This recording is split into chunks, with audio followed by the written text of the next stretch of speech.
संघ चालक जी, माननीय महानगर संघ चालक जी, उपस्थित सभी संघ के अधिकारी गण एवं मुंबई और आसपास से आए हुए सभी सुधी नागरिक बंधु, माता भगिनी, मैं बैठकर इसलिए बोल रहा हूं कि मैं भाषण देने वाला नहीं हूं, मैं आपको जानकारी देने वाला हूं, आपसे बात करने वाला हूं। और बात भी कोई नई बात नहीं है, पुरानी बात है, शायद आपने सुनी भी होंगी, परंतु बात ऐसी है कि समझ में आने में देर लगती है। संघ का काम ये एक अनोखा काम है। पूरी दुनिया में ऐसा काम नहीं है। ऐसा हम अपनी जानकारी के आधार पर पहले कहते थे, अब तो प्रत्यक्ष अनुभव आ रहा है कि संघ को देखने के लिए देश विदेश के लोग आते, पांचों महाद्वीपों से लोग आते हैं। देश की गतिविधियों के केंद्र में संघ का नाम आता है, इसलिए देखने आते हैं। और पूरा देखने होने के बाद अनेक प्रश्न पूछते हैं। उसमें आखिरी प्रश्न सबका एक समान प्रश्न होता है, चाहे वो अफ्रीका हो, यूरोप हो, अमेरिका हो, दक्षिण पूर्व एशिया हो, मध्य पूर्व मिडिल ईस्ट हो।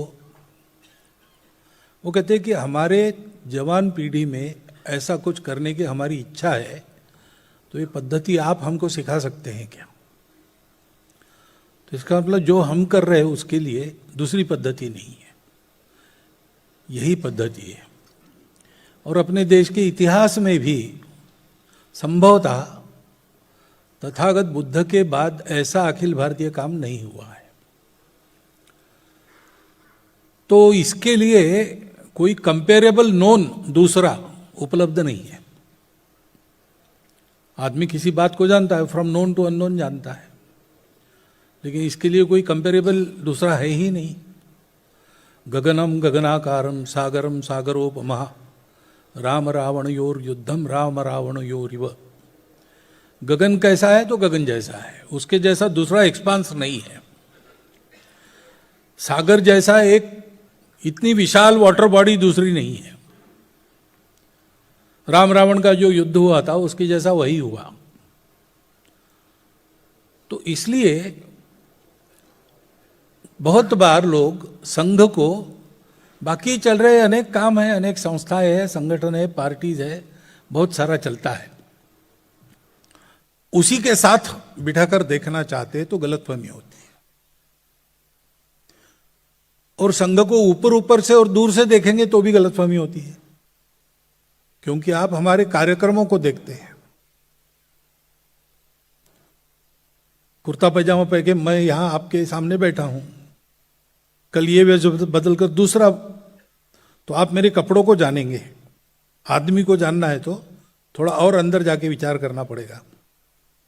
ऐसे संघ के स्वयंसेवक रूट मार्च करते हैं, संचलन करते हैं, लेकिन संघ पैरामिलिट्री ऑर्गेनाइजेशन नहीं है।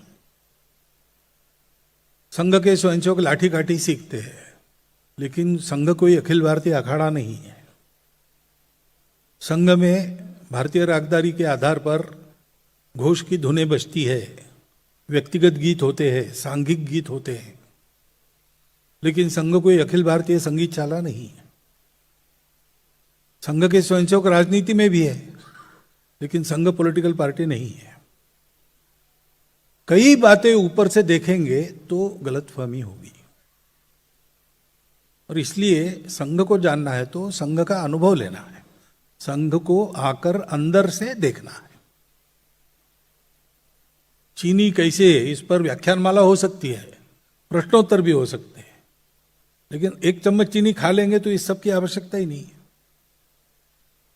परंतु ऐसा कुछ खाना है तो कम से कम वो ठीक है, उसकी परीक्षा करने में कोई खतरा नहीं है, इतना तो पता होना चाहिए। इसलिए फिर एक बार 100 साल के बाद हम आपको बता रहे हैं कि संघ क्या है, क्योंकि संघ का जो काम है वो संघ के लिए नहीं है, वो पूरे देश के लिए है। भारतवर्ष के लिए। संघ क्या है जानना है तो पहले संघ क्या नहीं है ये जानना चाहिए। संघ किसी दूसरे संगठन की कंपटीशन में निकला नहीं और नहीं है। संघ किसी एक विशिष्ट परिस्थिति की रिएक्शन में, प्रतिक्रिया में नहीं चला है। संघ किसी के विरोध में नहीं चला है। हमारा काम सर्वेषाम अविरोधेन, बिना किसी का विरोध किए करने का काम है, चलने वाला काम है। संघ को पॉपुलैरिटी नहीं चाहिए, संघ को पावर नहीं चाहिए। संघ चला है, जितने भी भले काम देश में चल रहे हैं और आगे भी होंगे, वो ठीक से पूरे हो जाए, इसलिए जो होना चाहिए वो करने के लिए संघ है। और इसलिए थोड़ा आपको इतिहास में जाना पड़ेगा। 1857 में स्वातंत्र्य युद्ध हुआ। अपने राजा थे, अपनी सेनाएं थी, सब कुछ था। पराक्रम हमारा सर्वश्रुत तब से है, उसके पहले से भी है, आज भी है। लेकिन सब होने के बाद भी हम अपने घर में विदेशियों से हार गए। तो विचार मंथन शुरू हुआ देश में। ऐसे कैसे हुआ? मुट्ठी भर लोग सागर पार से आए, हम पर राज कर रहे, और हम सब मिलकर लड़ते हैं तो भी हम हार जाते हैं। तो एक मत ये आया कि एक बार हार गए तो क्या गया, अभी तो हमने लड़ाई हारी है, मोर्चा हारा है, लड़ाई थोड़ी हारी है, फिर एक बार शस्त्र लेके प्रयास करेंगे। तो सशस्त्र अंग्रेजों से संघर्ष करके उनको भारत से निकाल देने का रास्ता, रिवोल्यूशनरी मूवमेंट, क्रांतिकारी आंदोलन, वो एक धारा चली। सुभाष बाबू के 1945 में अंतर्धान होने तक वो धारा चली। उसके बाद 47 में हमको स्वतंत्रता मिली तो उसका प्रयोजन नहीं रहा। लेकिन उस कालखंड में उस धारा ने हमको ऐसे दैदीप्यमान चरित्र दिए जिसको सुनकर आज भी हम प्रेरणा लेते हैं। दूसरा मत यह था कि ब्रिटिशों से हम इसलिए हार गए कि लड़ने वाले तो हम सब लोग थे, राजा थे, सेनाएं थी, लेकिन लोगों में राजनीतिक जागृति नहीं थी, पॉलिटिकल अवेयरनेस नहीं था। तो एक राजनीतिक आंदोलन चलना चाहिए जो सारे समाज को स्वतंत्रता के लिए खड़ा करेगा। और सर ओ एलन ह्यूम की प्रेरणा से, ब्रिटिश सरकार की योजना से एक सेफ्टी वॉल के नाते एक संस्था उत्पन्न हुई, इंडियन नेशनल कांग्रेस। लेकिन हमारे लोगों ने उसी को अपने आजादी के लड़ाई का बहुत प्रभावी हथियार बनाया, और उसके नेतृत्व में जो काम हुआ, बहुत बड़ी जन जागृति हुई। आदमी स्वतंत्रता के लिए रास्ते पर आए। जो कुछ करता था वो देश की स्वतंत्रता के लिए करता था, ऐसा वातावरण ला एक लंबे समय तक। चरखा चला चला के लेंगे स्वराज लेंगे। तो चला तो चरखा रहा है, कैसे क्या होगा? अरे भाई नहीं, ये चरखा चला इसलिए रहा है कि देश स्वतंत्र हो, ऐसा वातावरण था। उसके फलस्वरूप हमको स्वतंत्रता मिली। सशस्त्र एक तरफ से, दूसरा ये।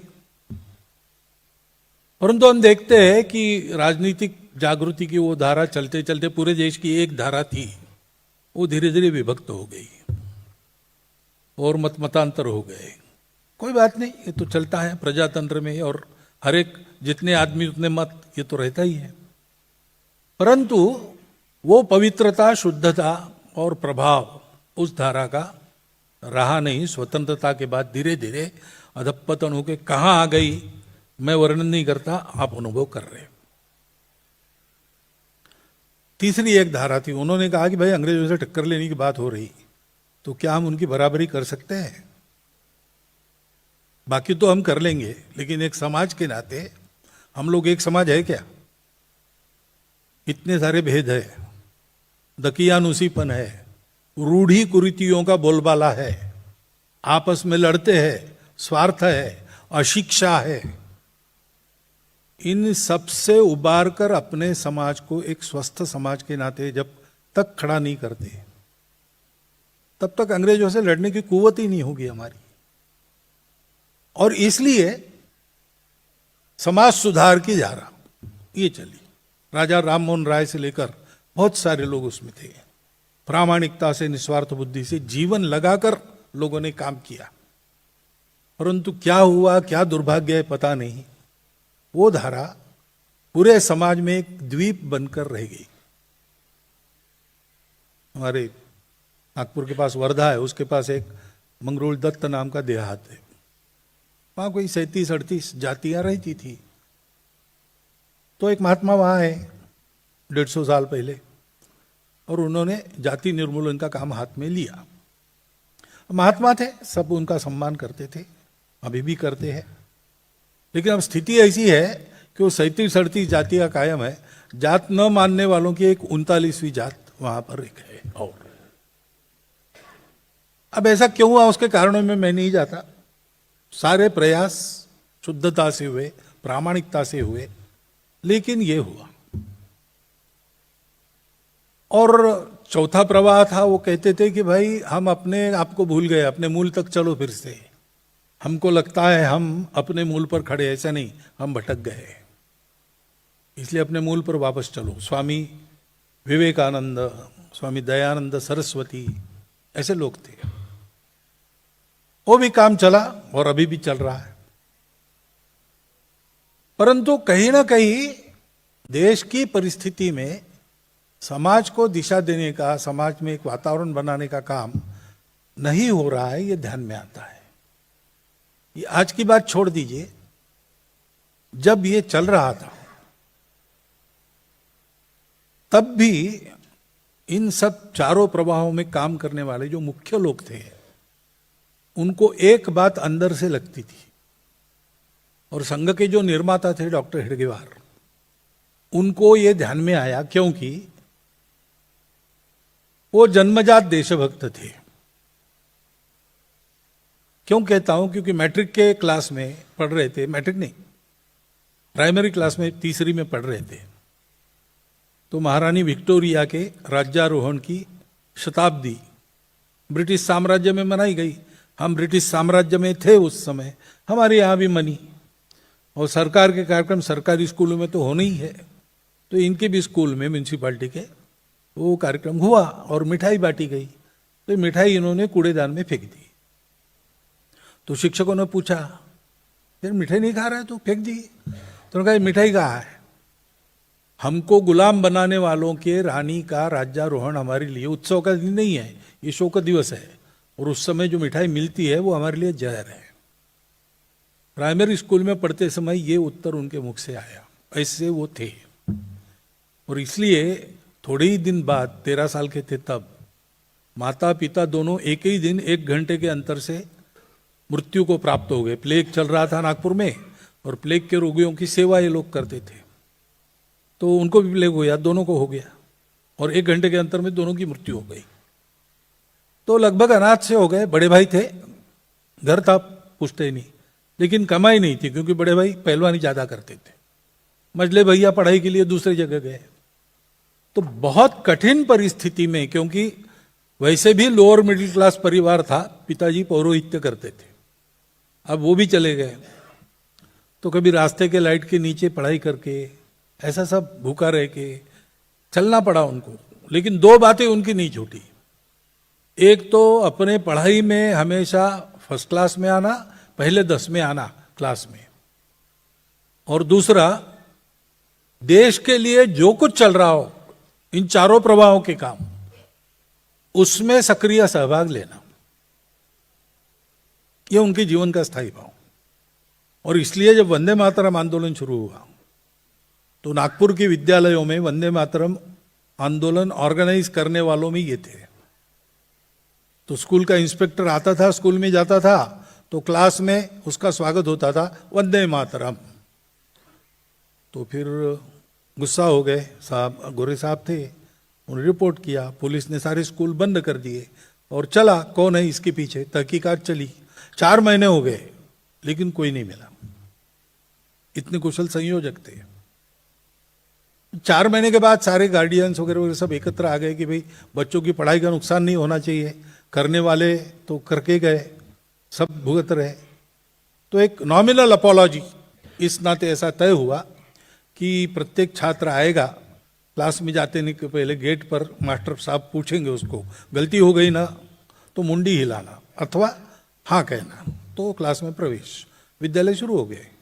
लेकिन 2 विद्यार्थी नागपुर में थे, उन्होंने ये भी करने से इनकार कर दिया। उन्होंने कहा कि हमारी मातृभूमि का वंदन करना, उसकी जय करना ये अपराध है, इसको तो हम सपने में भी कबूल नहीं करेंगे, तो ये नॉमिनल अपॉलॉजी भी हम नहीं देंगे। और इसलिए वो रस्टिकेट हो गए। उसमें एक केशव हेडगेवार थे। ऐसे छात्रों के लिए राष्ट्रीय विद्यालय उस समय चलाए गए थे, उसमें गए यवतमाल नाम के स्थान पर। अंग्रेजों ने वो भी बंद कर दिया, तो प्राइवेटली परीक्षा देकर और वो फर्स्ट क्लास में मैट्रिक पास हुए। ये उनमें जो चिंगारी थी उसको देखकर नागपुर के नेताओं ने चंदा जमा करके, क्योंकि इनकी तो परिस्थिति थी नहीं, प्रवास का खर्चा यानी आने जाने का खर्चा और फीस जुटा के उनको कलकत्ते भेजा, डॉक्टरी पढ़ो। लेकिन डॉक्टरी पढ़ने का बहाना, वहां देश भर के क्रांतिकारियों की कोऑर्डिनेशन कमेटी थी, अनुशीलन समिति। तो इनको काम दिया गया कि डॉक्टरी पढ़ते पढ़ते उनसे कांटेक्ट करो और देश के इस पश्चिम भाग में क्रांति कार्य का प्रारंभ। तो दोनों काम उन्होंने अच्छे किए। 4 साल मेडिकल की पढ़ाई की। हालत खस्ता जी, पैसा पास में नहीं था, तो 2 दोस्त रहते थे लॉज में, उनके बीच की जगह, 2 कॉट्स के बीच की जगह, उस पर अपनी दरी डालकर उस पर सोते थे। और वो 3-4 दोस्त थे, इधर विदर्भ से वहां पढ़ने के लिए गए। उनके भोजन का डिब्बा आता था, तो 4 में ये 5वां एडजस्ट हो जाता था। ऐसे वो रहे, परंतु मेडिकल भी फर्स्ट क्लास में पास हुए। और क्रांतिकारी वो जो समिति थी, अनुशीलन समिति, उसके कोर कमिटी मेंबर बने। कोड नेम कोकेन ऐसा उनका था। कोकेन चंद्र नाम के कोई व्यक्ति चंद्रनगर में रहते थे, उनका नाम इनको दिया था। और ऐसा भी हुआ कि पुलिस कोकेन चंद्र को पकड़ने चंद्रनगर जाकर उनको पकड़ के ले आई। ये राजनारायण बसु जी का जो चरित्र उन्होंने आत्मचरित्र लिखा है, राजनारायण बसु नहीं, रासबिहारी बसु, उनके चरित्र में ये सब उल्लेख है। तो ऐसे वो थे, पास हो गए। प्रिंसिपल ने कहा भाई बर्मा में एक नौकरी है, उस समय 3000 रुपये महीना वाली। तो उन्होंने कहा कि मैं नहीं करूंगा। तो घर कैसे चलाओगे? तो घर नहीं बसाऊंगा, मैंने प्रतिज्ञा की है इस जीवन में देश के लिए सोचना, अपने बारे में अगले जन्म में सोचेंगे। और इसलिए वापस आए। तब तक तो क्रांतिकारी आंदोलन विफल हो गया था। तो लोकमान्य तिलक जी के नेतृत्व में आंदोलन चल ही रहा था। 1920-21 की बात है, असहयोग। तो उसके प्रचार प्रसार के लिए तो सर्वत्र गए। विदर्भ में गांव गांव जाकर उन्होंने भाषण वगैरह दिए।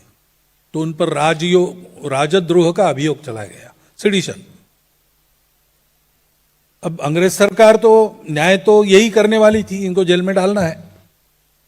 तो पैरवी करने वाले नागपुर के नामी वकील थे इनके, उन्होंने कहा कि अंग्रेज सरकार ये न्याय नहीं कर रही, इसलिए निषेध के लिए हम पैरवी नहीं करते। तो इन्होंने अपनी पैरवी की और पैरवी में जो बचाव का भाषण किया उसका प्रारंभ यहां से किया कि कोई इंटरनेशनल लॉ ऐसा है क्या? इंटरनेशनल मान्यता तो ये है कि स्वतंत्रता हर एक व्यक्ति का अधिकार है। तो कोई लॉ ऐसा है क्या कि जिसके तहत अंग्रेज इंग्लैंड से आकर हम पर राज कर रहे हैं? ऐसा कोई कानून हो तो बताओ। अर्थात ऐसा कोई कानून है नहीं, इसलिए आपका भारत पर राज करना ये इलीगल है, इसलिए आपका कोर्ट इलीगल है, आपके जज इलीगल है। मैं ये नहीं मानता कि आपको मुझे ट्राई करने का अधिकार है, मैं आपके राज्य को ही नहीं मानता। मैंने लोगों को ये बताया स्वतंत्रता उनका मूलभूत अधिकार है और उसको प्राप्त कैसे करते हैं उसकी तरीके बताए हैं, इसमें कोई गुनाह नहीं है। तो उनको 1 वर्ष सश्रम कारावास की सजा हुई और न्यायाधीश ने जजमेंट में रिमार्क लिखा कि इनके बचाव का भाषण, इनके जिन भाषणों के कारण इन पर आरोप लगा उससे ज्यादा सेडिशियस है, ज्यादा राजद्रोही है। ऐसे वो थे। और इसलिए ये सब काम करते समय लोकमान्य तिलक जी, महात्मा जी, सुभाष बाबू डॉक्टर अंबेडकर साहब, ऐसे सब लोगों से, भगत सिंह क्रांतिकारी के थे तो इन सब से चर्चा हुई तो उनको ध्यान में आया, उनका भी अनुभव था, अध्ययन था, चिंतन था, सब कार्यों में प्रामाणिकता से निस्वार्थ बुद्धि से काम करके देखा था। तो उनको ध्यान में आया कि जो मुझे लगता है वही बात सबके मन के अंदर है कि हमने अपना अपना इशू चुनकर उसमें अपना पूरी शक्ति लगाई, जीवन लगाया, तो इशू कभी ना कभी रिजॉल्व होने वाला है, परंतु फिर से खड़ा नहीं होगा इसकी क्या गारंटी है। अंग्रेज कोई पहले आक्रामक नहीं थे, उनका नंबर 7वां 8वां है, सिकंदर के पहले से चला है, पश्चिम की दिशा से भारत पर आक्रमण, भारत का गुलाम होना, फिर स्वतंत्र होना, फिर गुलाम होना, मुट्ठी भर लोग दूर दूर से आते हैं, किसी मामले में हमसे श्रेष्ठ नहीं और हम उनसे मात खाते हैं। ये बार बार हुआ है, तो और एक बार हम स्वतंत्र तो हो जाएंगे, लेकिन फिर से गुलामी नहीं आएगी, इसकी गारंटी क्या है। अपने समाज में कुछ कमियां हैं। पहली बात, हम अपनी एकता को भूल गए। दूसरी बात, हम स्वार्थी बन गए और गुणहीन बन गए। अनुशासन नहीं, स्वच्छता नहीं, दारिद्र्य है, अज्ञान है। इन सबको ठीक किए बिना, इस समाज को एक स्वस्थ संगठित समाज बनाए बिना ये बार बार होना रुकेगा नहीं। हमारा तो समय लग गया एक काम में, अब हमारे पास समय नहीं, लेकिन किसी को इस काम को करना चाहिए। तो डॉक्टर हेडगेवार ने सोचा कि अगर ऐसा है तो मैं प्रयोग करता हूं। उन्होंने 8-10 साल प्रयोग किए कि ये अपना जो विविधताओं से भरा हुआ समाज है उसको एकता के सूत्र में कैसे बांध सकते हैं और उसमें गुण कैसे भर सकते हैं। एकता और गुणवत्ता वाला संगठित समाज, स्वस्थ समाज कैसे खड़ा करना, इसके प्रयोग किए। और जब उनको वो सूत्र, वो पद्धति मिल गई तो उन्होंने विजयादशमी 1925 के दिन सुबह अपने घर में बैठक बुलाई। तो उनके साथी थे, सामान्यतः ये 4 प्रकार से जो काम चल रहे थे सारे लोग उसमें ही थे। तो जो बचे खुचे थे वही इनके पास आए। तो उनको उन्होंने कहा कि आज से अपना, जैसी चर्चा हो रही थी, सबका मन बन गया था कि आज से अपना ये संपूर्ण हिंदू समाज का संगठन करने वाला संघ हम प्रारंभ हो रहा है। बाद में लोगों ने आके पूछा अब करना क्या है, तो उन्होंने कहा किसने तय किया है, बैठो सब मिल के बात करो, तय करो। आगे 14 साल इनको सब पता था, इनका प्रयोग सफल हो चुका था, लेकिन डिक्टेट किए बिना चर्चा में से ये बातें उन्होंने पहुंचाई, नए कार्यकर्ताओं के हाथ में दी, उन्होंने उसके आधार पर काम करके देखा और संघ स्थापना 1925 में हुई। संघ की कार्य पद्धति 1939 में पक्की हो गई। एक प्राकृतिक विकास है। घर में बालक आता है नया तो उसका नाम तय नहीं रहता है। पश्चिम के देशों में हॉस्पिटल में पहले नाम देना पड़ता है, तो बर्थ सर्टिफिकेट ही नहीं मिलता। अपने यहाँ ऐसा नहीं है, कम से कम 12 दिन रुकना पड़ता है। तो ऐसे ही हुआ, संघ का नाम निश्चित, संघ स्थापन हुआ तब संघ का नाम नहीं था, कॉन्स्टिट्यूशन नहीं थी, समिति नहीं थी।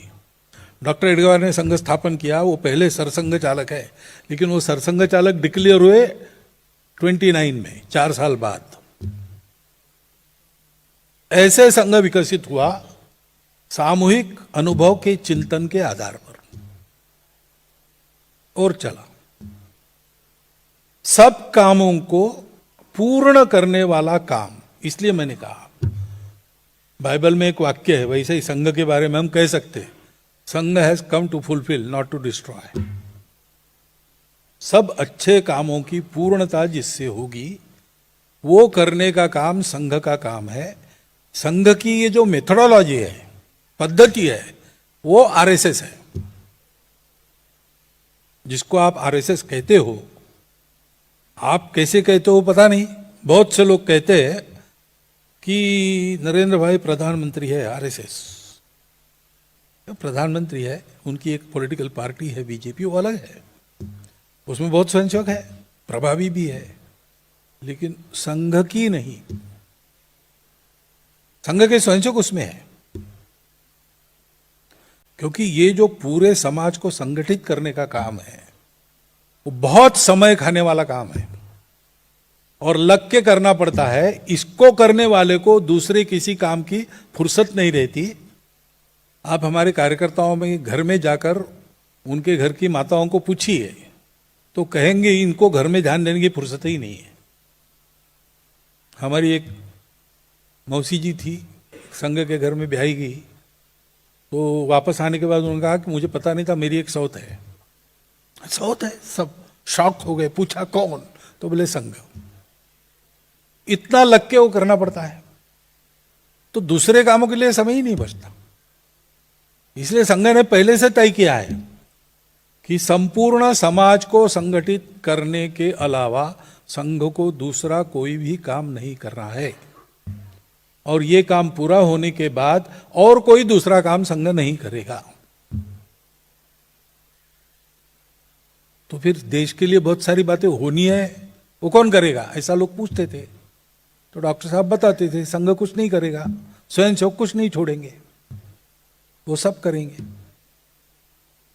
वो सब करेंगे, वो उनका है, स्वतंत्र है, स्वायत्त है, स्वावलंबी होगा, अलग है।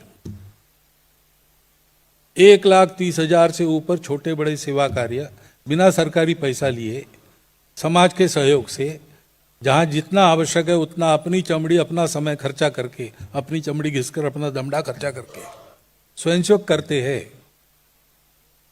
वो सेवा संघ की नहीं, स्वयंसेवकों की है।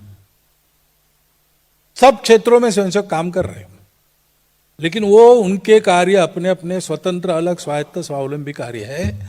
जैसे चर्चा होती है वैसा संघ का कोई डायरेक्ट या रिमोट कंट्रोल उन पर नहीं है। संघ कंट्रोल किसको कर सकता है? कंट्रोल की है क्या हमारे हाथ में? ये हमारे कार्यकर्ता लोग साथ में बैठे एक सभागृह में, उन्होंने कल काम बंद कर दिया, तो मैं क्या कर सकता हूं उनका? हमारा मन मर्जी और दोस्ती के आधार पर चलने वाला काम है, उसमें कोई कंट्रोल की बात ही नहीं होती। स्वयंसेवक है, आते जाते रहते हैं, बातचीत होती रहती है, अच्छा काम है तो हम सबको मदद करते हैं, उनको भी करते हैं। और अब हमारी शक्ति है तो राष्ट्र के बारे में हमारा एक विचार है, उस विचार के अनुसार बातें होंगी, इसके लिए हम प्रयास करते हैं। उस विचार के अनुसार जो विचार रखते हैं उनको लाभ होता है, जो नहीं रखते उनको नहीं होता है। हम किसी को लाभ पहुंचाने के लिए वो काम नहीं कर रहे, हमको लगता है देश के लिए अच्छा है इसलिए करते हैं। तो पहली बात ये समझना कि संघ और ये सारे विविध कार्य जिसमें आपको स्वयंसेवक दिखते हैं और ये संघ का है, संघ का है, संघ का है, सब लोग कहते हैं, वैसा नहीं है।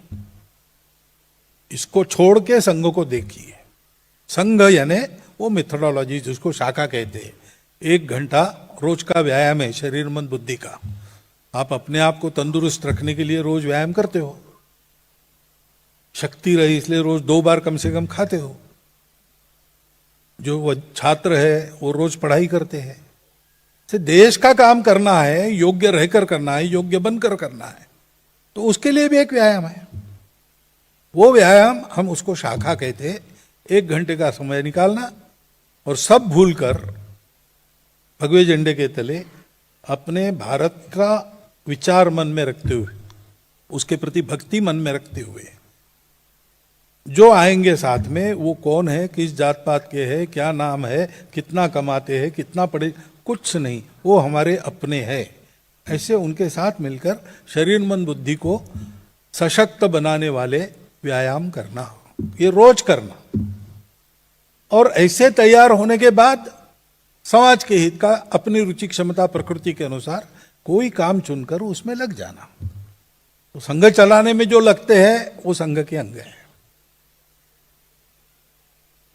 और इसलिए संघ को देखना है तो संघ की शाखा देखिए, संघ के कार्यकर्ता देखिए, उन कार्यकर्ताओं के घर परिवार देखिए। तो आपको संघ का फील आएगा। संघ के अनेक कार्यक्रम होते हैं, शिविर वगैरह होते हैं, संघ शिक्षा वर्ग लगते हैं, उनमें भी हम देखने के लिए लोगों को बुलाते हैं। वहां आना, 2 दिन रहना, अंदर से सब देखना, चाहे जिससे चाहे जो प्रश्न पूछना, बात करना, जो कुछ जानना है जानिए। संघ के लोगों के साथ शाखा वगैरह इसको साल 2 साल ठीक से देख के फिर तय कीजिए। क्योंकि और एक बात है समझने के लिए कठिन, संघ को समाज में अलग संगठन खड़ा नहीं करना है, एक और प्रभावी ग्रुप, प्रेशर ग्रुप, ऐसा नहीं करना है। क्योंकि संघ का पहला सिद्धांत यह है, देश के भाग्य में परिवर्तन तब आता है जब उसका पूरा समाज एक और गुणवान बनता है। नेता, नारा, नीति, पार्टी, अवतार, सरकार, विचार, महापुरुष, तत्वज्ञान, ये सब सहायक है, वो कारण नहीं बनते। कारण समाज है, समाज मालिक है जिसने इन सबको उत्पन्न किया है समाज चलाने के लिए। मालिक जागेगा नहीं तो नौकर क्या क्या करेंगे कौन बता सकता है। और मालिक जागता रहेगा तो सब अपना अपना काम ठीक करेंगे। और इसलिए भाग्य का परिवर्तन देश के समाज के कारण होता है। जितने देश बड़े हुए और कुछ नीचे भी गिर गए, पुरानी बात नहीं कर रहा हूं, आधुनिक काल की, तो अमेरिका है, ब्रिटेन है, फ्रांस है, जापान है, चीन है, क्यूबा है, जर्मनी है, इन सबके उत्थान पतन का गत 100 वर्षों का इतिहास आप देख लीजिए। उस पर लेखन भी है, पुस्तक भी मिलेगी आपको। तो आपको ध्यान में आएगा कि वहां का समाज तैयार हुआ, उसको पहले तैयार किया गया, बाद में उनका उत्थान हुआ। और इसलिए व्यवस्था, हमको लगता है अपने देश में ये व्यवस्था गलत है, वो इसका परिवर्तन होना। व्यवस्था बदलने से समाज नहीं बदलता। लाल बत्ती है इसलिए लोग ट्रैफिक रूल पालन करेंगे, ऐसा कभी होता नहीं। लोग ट्रैफिक रूल पालन करते हैं इसलिए लाल बत्ती चलती है। आप मुंबई में हैं, आप कलकत्ता में जाइए, आप दिल्ली में जाइए, बंगलोर में जाइए, चेन्नई में जाइए, ट्रैफिक को देखिए, अलग अलग दिखता है, सब जगह लाल बत्ती है, लेकिन लोगों की आदत अलग अलग है। और इसलिए संपूर्ण समाज को संगठित करना, किसी को नहीं छोड़ना। जो आज हमारा विरोध करते हैं वो भी हमारे इसी अपने समाज के अंग है, उनको भी संगठित करना ही है। वो विरोध करते ठीक है, हम किसी का विरोध नहीं करते। प्रामाणिक विरोध का हमको लाभ होता है।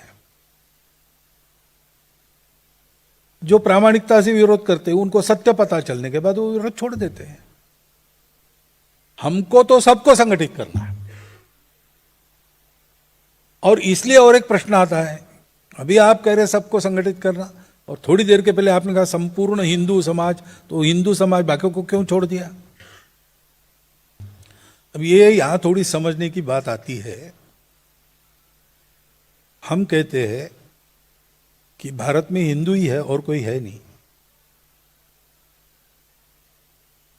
हिंदू है यानी क्या है? हिंदू कहने से हम उसको रिलीजन न माने, पूजा पाती कर्मकांड न माने।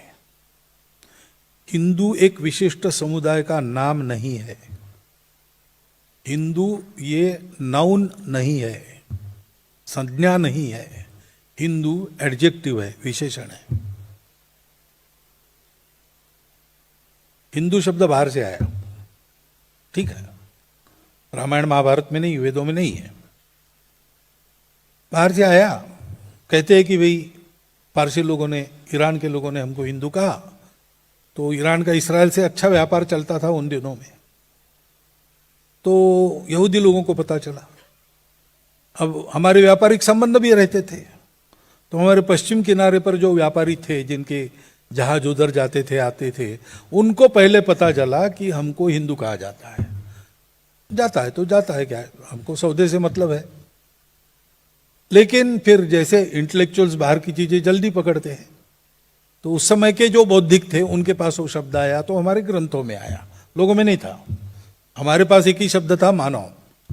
धर्मशास्त्र लिखे गए मानव धर्मशास्त्र, हिंदू धर्मशास्त्र नहीं है। तो लोक भाषा में जब कोई शब्द आता है संत उसको पकड़ते हैं, क्योंकि वो लोगों की भाषा में बात करते लोगों से। तो पहली बार इस शब्द का उपयोग करने वाले संत का नाम है श्री गुरु नानक साहब जी।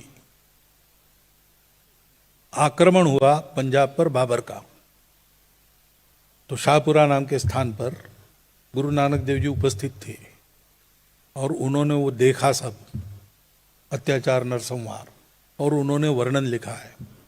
तुर्कस्तान खसमाना किया, हिंदुस्तान डराया, हिंदुस्तान शब्द का उपयोग किया है। सच की बाणी आंखें नानक, सच समालसी सच की बेला, काया कपड़ टुक टुक होसी, हिंदुस्तान समालसी बोला, ऐसा उन्होंने कहा है। आगे चल के उसमें ऐसा लिखा है उन्होंने, इतने अत्याचार हुए कि न हिंदू महिलाओं का शील बचा, न मुस्लिम महिलाओं की अस्मत बची। क्योंकि बाबर का आक्रमण हुआ तब सल्तनतें हो चुकी थी, 11 सुल्तान शायद हो चुके थे। तो हिंदुओं से मुसलमान बने भारतीय वहां थे, बाबर ने उनको भी पीटा, और इसलिए दोनों की महिलाओं पर अत्याचार हुए।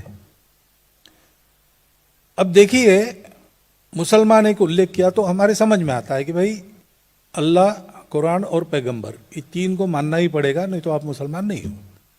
तो एक स्पेसिफिक वर्णन है मुसलमान कहने में, ये तीन, यही सही है, दूसरा गलत है, ऐसा मान के चलते हैं। भक्ति में ऐसी निष्ठा होती है।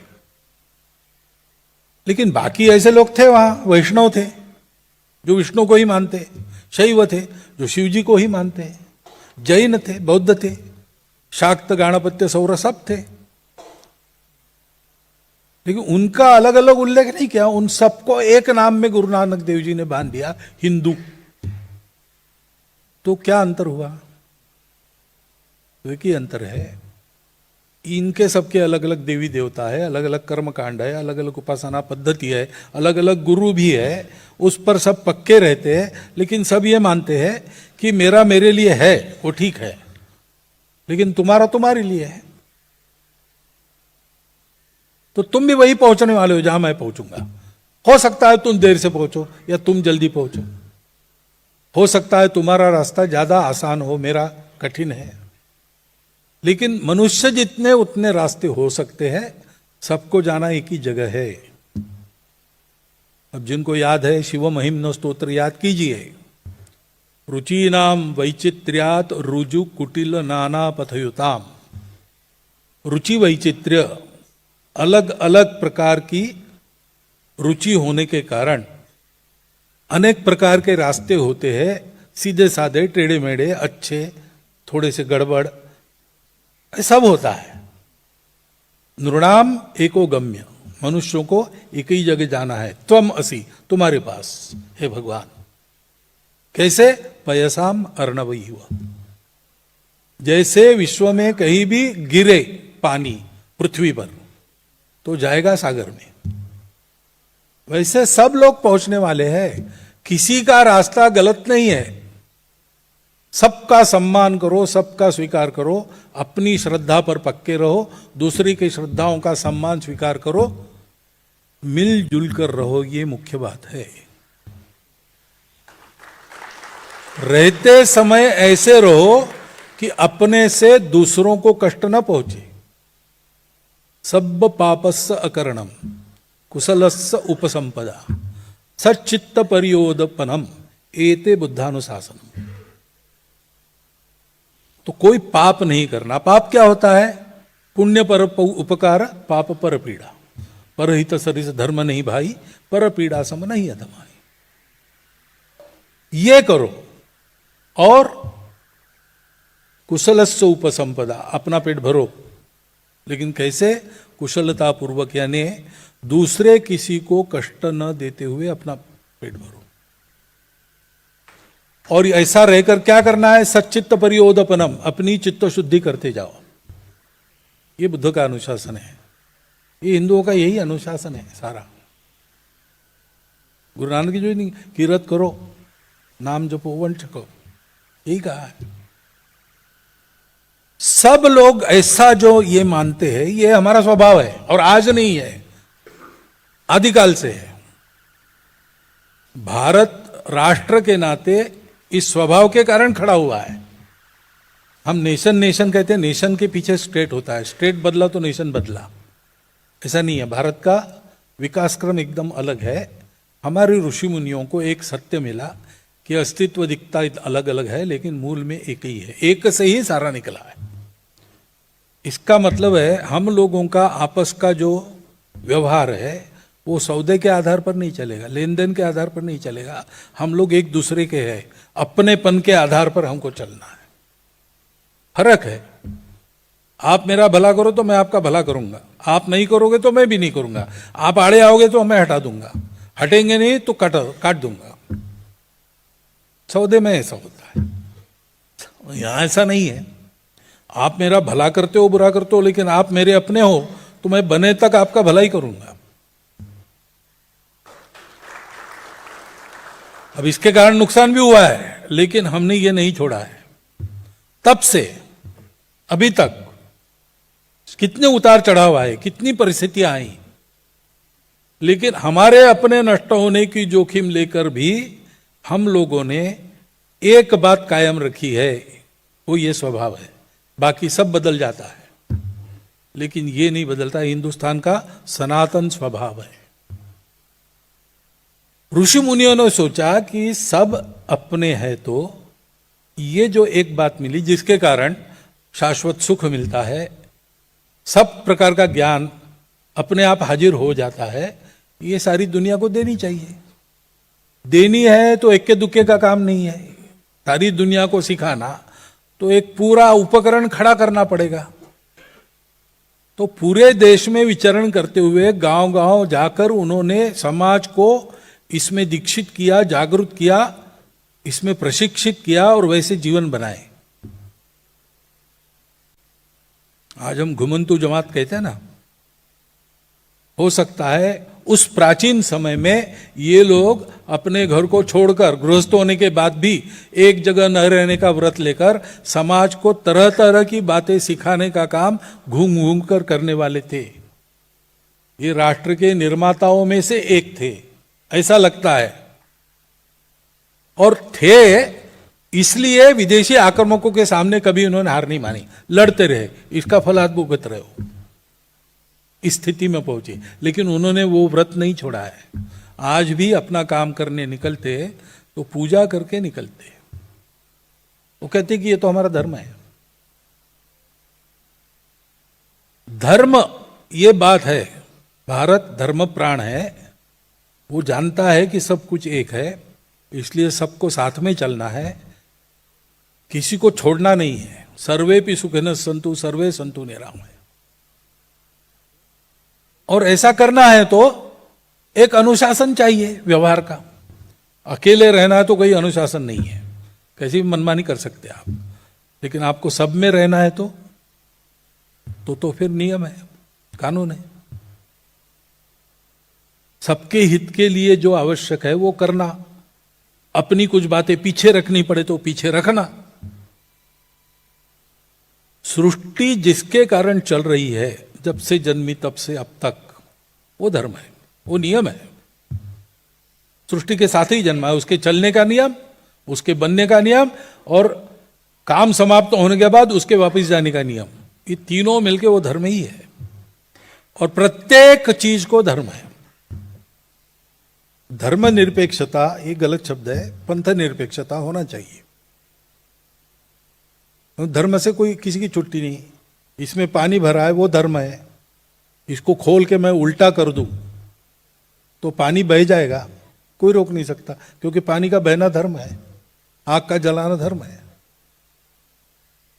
धर्म स्वभाव है, धर्म कर्तव्य है, धर्म इहलोक परलोक दोनों में सुख देता है। धर्म सबकी धारणा करता है, सबको उन्नत करता है, बिखरने नहीं देता है।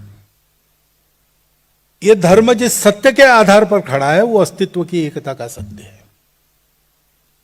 और इसलिए व्यवहार में करुणा अपेक्षित है। करुणा वही कर सकता है जिसका चित्त शुद्ध हो, विकारों से मुक्त हो, जिसका कोई स्वार्थ नहीं। संवेदना उसी की उत्कट होती है। उसके लिए अंतर्बाह्य शुचिता चाहिए और उसके लिए जीवन का तपस करना है। श्रीमद् भागवत ने कहा है 4 पैर है, सत्य, करुणा, शुचिता, तपस, जिस पर धर्म खड़ा है। दुनिया को ये धर्म देकर उपकार करने के लिए, लेकिन मैं उपकार कर रहा हूं ये अहंकार न रखते हुए, भारत का जन्म है, भारत उसके लिए चलता है। एतद् देश प्रसूतस्य सकाशादग्र जन्मनाथ स्वम स्वम चरित्रम शिक्षेरन पृथ्व्याम सर्वमानव। और इसके लिए जो व्रतस्थ होकर चलते हैं, जीवन के नियम पालन करते हैं, वो हिंदू है। इस धर्म के आधार पर जो आचरण है वो आचरण पीढ़ी दर पीढ़ी चलता रहे, इसलिए उन्होंने एक संस्कृति विकसित की। लाख लाख पीढ़ियां लगी तब हमने यह संस्कृति उपजाई, कोटि कोटि सिर चढ़े तभी इसकी रक्षा संभव हो पाई। वो संस्कृति हम सबको जोड़ती है। भाषा है हमारी अनेक है, बाहर से भी कुछ भाषा आती है, आ गई है। देवी देवता अनेक है, बाहर से भी आए होंगे। खान पान रीति रिवाज, देश का भूगोल अलग अलग है तो अलग अलग रहेगा ही। 10,000, 12,000, 15,000 कितना वर्ष चला है मालूम नहीं आधुनिक भारत के पूर्वजों का दौर, लेकिन उसमें ये सब अलग अलग हो ही जाता है। इसमें से कोई बात हमको जोड़ती नहीं है, वो हमारी विशिष्टता है, सम्मान्य है, स्वीकार्य है। परंतु इसके ऊपर, इसके परे हम सब लोगों की एक पहचान है। उस पहचान को हम हिंदू कहते हैं, क्योंकि ये कंटेंट बताने वाला वही शब्द है, दूसरा नहीं है। ये सर्वपरिचित है और ये हमारे समाज को चिपक गया है। मैं कभी मुसलमानों से संवाद करता हूँ, ईसाइयों से संवाद करता हूँ, तो आप भी हिंदू हो कहने से वो कहते हैं हम बिल्कुल हिंदू नहीं है। ठीक है भाई, क्या है, हिंदवी है, वही बात है। हमको लोग सलाह देते आप जरा भारतीय कहते रहो। अरे भाई, एक समानार्थी बात है। कोई भारतीय कहता हमारा कोई ऑब्जेक्शन नहीं, हम सहमत है। हिंदवी कहते हो, हम सहमत है। लेकिन जानो कि हिंदवी होना यानी क्या, भारतीय होना यानी क्या। केवल इस देश के नागरिक होना नहीं है, एक स्वभाव है भारत का। भारत भूगोल का नाम नहीं, वो स्वभाव का नाम है।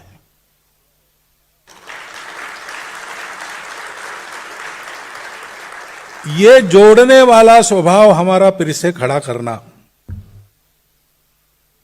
और निस्वार्थ बुद्धि से, प्रामाणिकता से सब मिलकर अनुशासनबद्ध होकर देश को बड़ा करना, क्योंकि हमारा देश बड़ा होने से देश, दुनिया बड़ी होगी। एतद् देश प्रसूतस्य सकाशादग्र जन्मनाथ स्वम स्वम चरित्रम शिक्षेरन पृथिव्याम सर्वमानव। सबसे प्राचीन होने के नाते हम अग्रज है। इस देश में जन्मे हम लोगों का चरित्र ऐसा होना चाहिए कि दुनिया के लोग आएंगे और हमारा चरित्र देखकर अपने जीवन की विद्या सीखेंगे। उदाहरण से लोगों को सिखाना। हम दुनिया के, हम महाशक्ति नहीं बनेंगे। महाशक्ति डंडा चलाती है, चला ही रही है, देख ही रहे हम। ऐसा हमको नहीं बनना है ना। हम विश्व गुरु बनेंगे और भाषण से नहीं सिखाएंगे, डोमिनेशन से नहीं सिखाएंगे। We will lead from within, we will lead by example. स्वम स्वम चरित्रम शिक्षेरन, ऐसा हमारा भारतवर्ष है। उसका ये प्रयोजन है।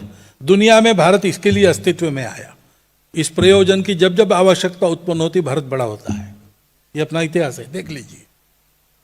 और फिर वो समय आया है। 2000 साल अनेक प्रकार के प्रयोग करके अब दुनिया लड़खड़ा रही है।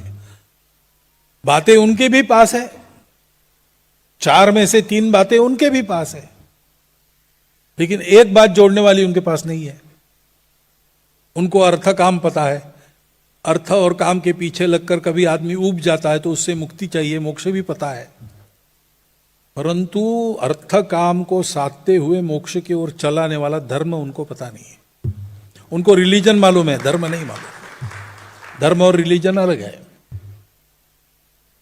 व्यक्ति का हित, इंडिविजुअलिज्म मालूम है, समाज का हित सोशलिज्म मालूम है, सृष्टि का हित पर्यावरण मालूम है, लेकिन व्यक्ति का हित, समाज का हित, व्यक्ति के हित के लिए उसकी उन्नति, समाज के हित के लिए उसका विकास और पर्यावरण की हानि भी ना हो, ये सब एक साथ कैसे करना उनको परमेष्ठी पता नहीं है और हमको पता है। ये जो जोड़ने वाली बात है उसके आधार पर अपने राष्ट्र का वैभव संपन्न, सामर्थ्य संपन्न और सर्वहितकारी स्वरूप खड़ा करना, तो विश्व को आज की समस्याओं का उत्तर पूरा मिलेगा, अधूरी रही दुनिया पूर्ण हो जाएगी। ये हमारा ईश्वर प्रदत्त कर्तव्य है, उसके लिए देश को बड़ा करना है। अंग्रेजों को भगाने के लिए अंग्रेजों को भगाना तो पड़ेगा, पारतंत्र में कुछ नहीं होता, स्वतंत्र होना ही पड़ेगा। लेकिन हम स्वाधीन हो गए, स्वतंत्र होने के लिए समझना पड़ेगा हमारा स्व क्या है, वो स्व हमको जोड़ता है। इसलिए हम कहते हैं संपूर्ण हिंदू समाज का संगठन, क्योंकि आप अपने आप को कुछ भी कहो, आप अगर भारत के हो तो ये स्वभाव आप में है, आप चाहे न चाहे, आप जाने न जाने, ये आपका स्वभाव है। भारत के मुसलमान, भारत के ईसाई बाकी दुनिया के ईसाई मुसलमानों जैसे नहीं है, उनका अलगपन कहां से आया, वो भारत का है। आज भी इस सबके प्रभाव सबके जीवन में है, स्वीकार्य है, बल्कि वो विशेषता बन जाती है। और इसलिए हम कहते हैं कि भाई 4 प्रकार के हिंदू है और तो कोई है नहीं। एक है गर्व से कहो हम हिंदू है, दूसरा है हम हिंदू भाई और रहेंगे हिंदू, गर्व क्या करना, लोग होते ही है, हम भी है, रहेंगे। तीसरा है जोर से मत बोलो हम हिंदू है, घर में आकर पूछो तो बताएंगे, बाहर नहीं बोलेंगे, कुछ कारण है उनके अपने। और चौथा है कि जो भूल गए,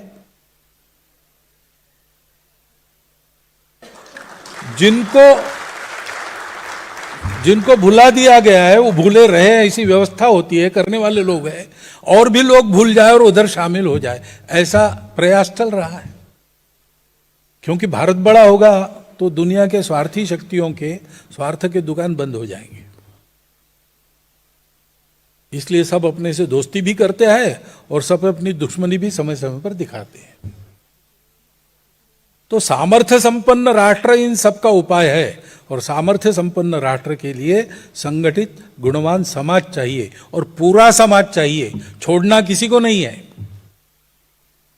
बस परीक्षा में 4 प्रश्न है, 2 आसान है, 2 जरा कठिन है, तो आसान प्रश्नों का पहले उत्तर देना, बाद में कठिन प्रश्नों को भी सुलझाना ही है। इसलिए हिंदू समाज का संगठन ये काम लेके संघ चला है। और वो संगठन कैसे होगा, तो समाज फैशन से चलता है।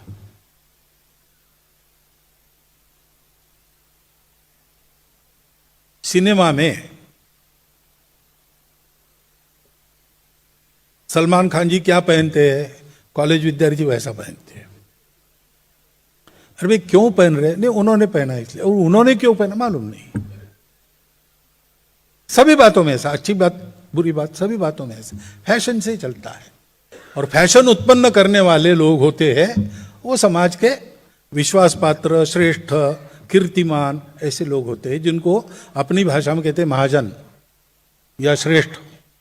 गीता में यद्यदाचरति श्रेष्ठ तत्तदेवेतरो जनः महाजनो यनगतः सपंथः। सामान्य आदमी इतना विचार नहीं करता, पचड़े में नहीं पड़ता। जिन पर उनका विश्वास है, जो उनको अच्छे लगते हैं, ऐसा होना चाहिए, ऐसा जिनके बारे में लगता है, वो जो करते वो करते। आदर्श बहुत है हमारे यहाँ, उसकी कमी नहीं है। लेकिन एक अंग्रेजी वाक्य है, ideals are like stars which we can never reach but we can plot our chart according to them. हम शिवाजी हो नहीं सकते, लेकिन शिवाजी महाराज के नक्शे कदम पर चल सकते हैं। लेकिन जब वो नक्शा जब उजागर हो जाता है शिवाजी महाराज के चरित्र के प्रकाश में, तो उसमें कांटे हैं, सब आसान नहीं है। तो सामान्य आदमी हिम्मत नहीं करता, वो कहते हम जयंती पुण्यतिथि करेंगे, जय जयकार करेंगे, सब करेंगे, उनके जैसा नहीं होंगे। शिवाजी महाराज पैदा होने चाहिए, मेरी इच्छा है, मेरे घर में ना हो, बस इतना ही है। और इसलिए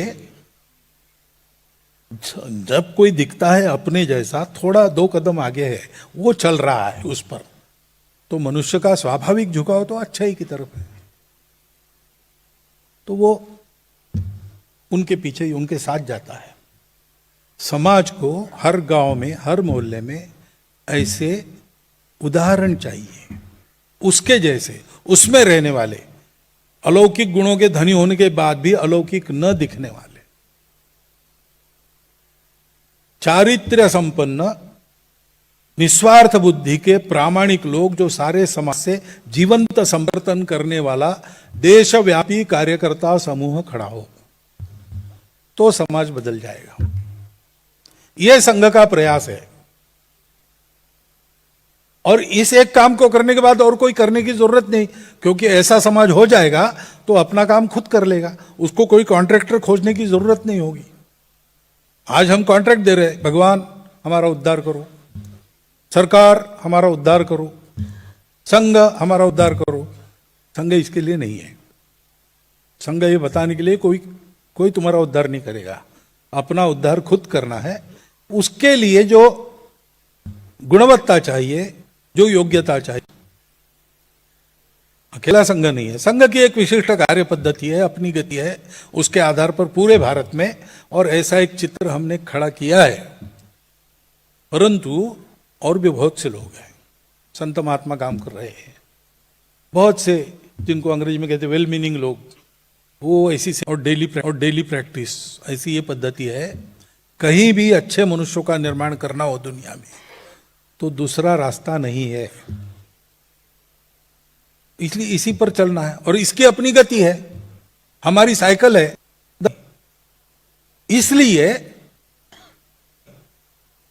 इसलिए हम लोग भी प्रयास करें, सब मिलकर, क्योंकि ये काम कर लीजिए, आपको कहीं ना कहीं ये सारा मिलेगा, इसका सारांश मिलेगा। समाज को अच्छा बनाओ, समाज को एक बनाओ।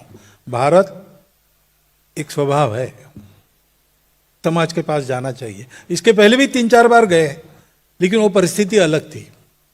हमारे बारे में लोगों के मन में शंका रहती थी।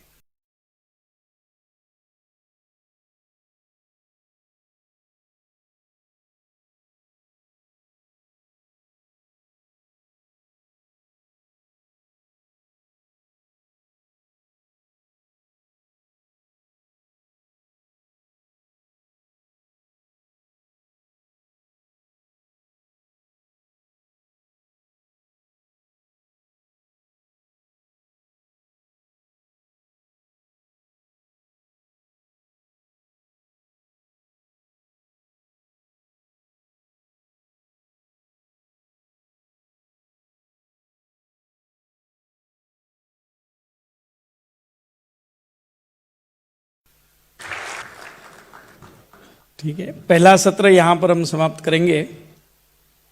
6:15 तक ब्रेक टाइम अवकाश है।